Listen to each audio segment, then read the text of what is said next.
Guillaume Musso, La vie secrète des écrivains. Prologue. Le mystère Nathan Follows. Le soir, 4 mars 2017. Absent de la scène littéraire depuis près de 20 ans, l'auteur du mythique Lorelei Strange continue de susciter une véritable fascination chez les lecteurs de tout âge. Retiré sur une île de la Méditerranée, l'écrivain refuse obstinément toute sollicitation médiatique. Enquête sur le reclus de l'île Beaumont. On appelle cela l'effet Streisand. Plus vous cherchez à cacher quelque chose, plus vous attirez la curiosité sur ce que vous souhaitez dissimuler. Depuis son retrait soudain du monde des lettres, à l'âge de 35 ans, Nathan Follows est victime de ce mécanisme pervers. Nimbé d'une aura de mystère, la vie de l'écrivain franco-américain a suscité tout au long de ces 2 décennies son lot de ragots et de rumeurs.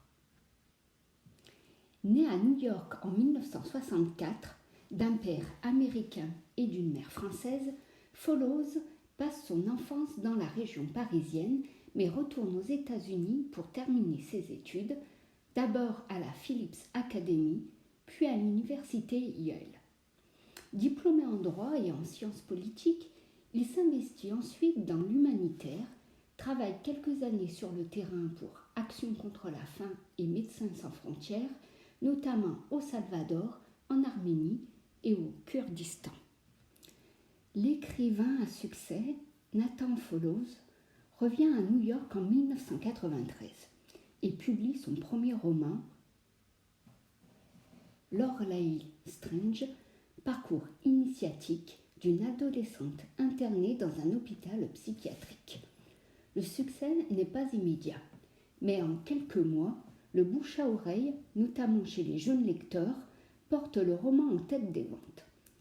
2 ans plus tard, avec son 2e ouvrage, Une petite ville américaine, vaste roman choral de près de 1000 pages, Follows rafle le prix Pulitzer et s'impose comme l'une des voix les plus originales des lettres américaines. Fin 1997, l'écrivain surprend une première fois le monde de la littérature. Désormais installé à Paris, il publie son nouveau texte directement en français. Les Foudroyés est une déchirante histoire d'amour, mais aussi une réflexion sur le deuil, la vie intérieure et le pouvoir de l'écriture. C'est à cette occasion que le public français le découvre vraiment, notamment lors de sa participation à une édition spéciale de Bouillon de culture avec Salman Rushdie, Umberto Eco et Mario Vargas Llosa. On le verra dans cette émission pour ce qui se révélera être son avant-dernière intervention médiatique en novembre 1998. 7 mois plus tard, âgé d'à peine 35 ans, Follows annonce en effet dans un entretien décapant avec l'AFP sa décision irrévocable d'arrêter d'écrire. Le reclus de l'île Beaumont. Depuis cette date, l'écrivain s'est tenu à cette position.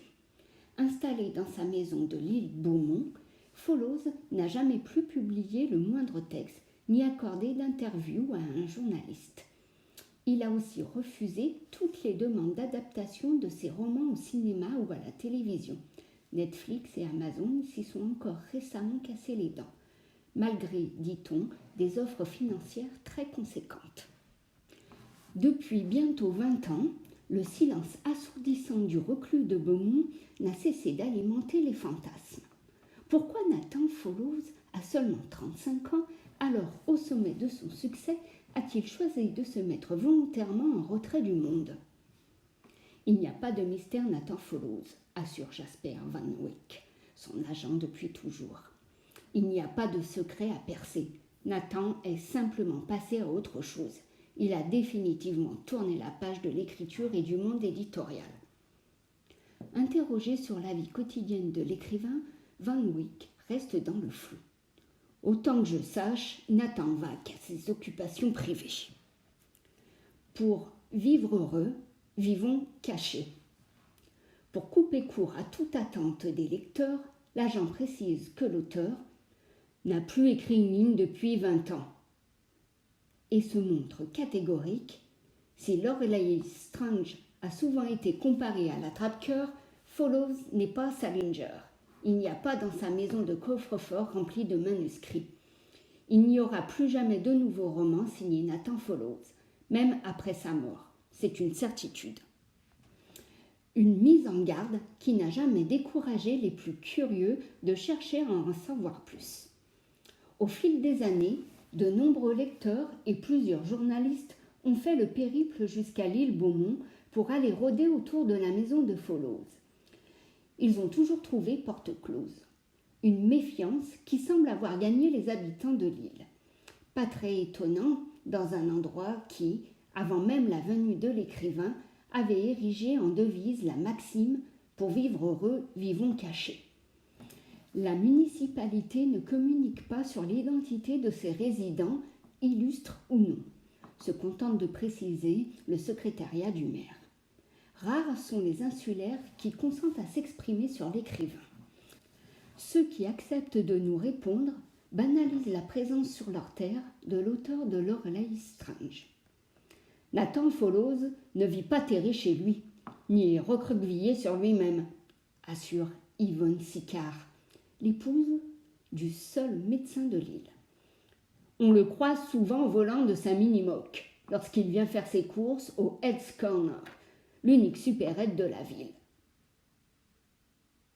Il fréquente aussi le pub de l'île, notamment lors des retransmissions des matchs de l'Olympique de Marseille, précise le patron de l'établissement. L'un des habitués du pub note que Nathan n'est pas le sauvage que décrivent parfois les journalistes.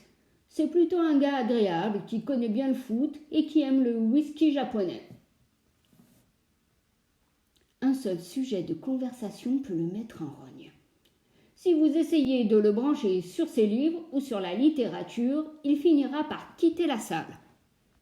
Un vide dans la littérature. Du côté de ses confrères écrivains, on trouve de nombreux inconditionnels de Follows. Tom Boyd, par exemple, lui voue une admiration sans borne. Je lui dois certaines de mes plus belles émotions de lecture, et il fait indéniablement partie des écrivains envers lesquels j'ai une dette, affirme ainsi l'auteur de la trilogie des anges. Même son de cloche de la part de Thomas de Galais, lequel considère que Follows a bâti en 3 livres très différents une œuvre originale qui fera date. Bien sûr, comme tout le monde, je regrette qu'il se soit retiré de la scène littéraire, déclare le romancier français. Sa voix manque à notre époque. J'aimerais que Nathan revienne dans l'arène en écrivant un nouveau roman, mais je pense que ça n'arrivera jamais.